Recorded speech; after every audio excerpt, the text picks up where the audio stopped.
was Michael Orr, and I really need to get this off my chest because it's already starting. You all need to understand something very, very, very, very, very important. The ableism props up the racism. The racism is not within a vacuum. The racism is incredibly important to talk about. I'm not arguing that at all. You all have to understand something, okay? I need you all to internalize this for my own mental health. Ableism can be weaponized against anyone deemed undesirable. The racism in Michael Orr's story is incredibly important, but it would not be able to happen if it weren't for systemic ableism. And if you're just talking about the racism part, you're missing the weaponization part.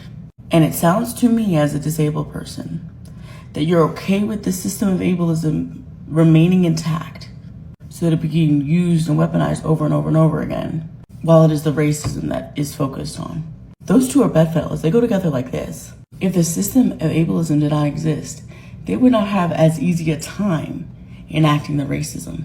And that's the point. That's the entire point. And again, I know why people want to keep these systems of ableism intact, because you all have been taught that it's good for disabled people. Disabled people need these things. Who's going to be a voice for the voiceless?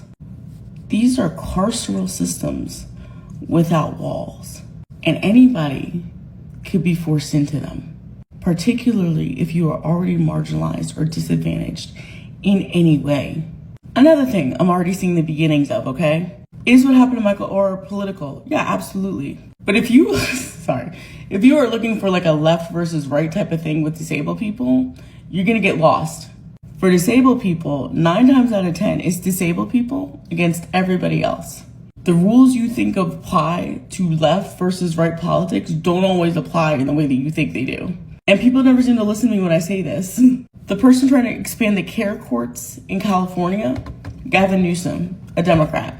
The advocacy group that kept disabled people off lists for the police and the government, the NRA. The people you think are the ones that show up to disability meetings to help the marginalized don't always show up. And the people that do are not always the ones you think they are.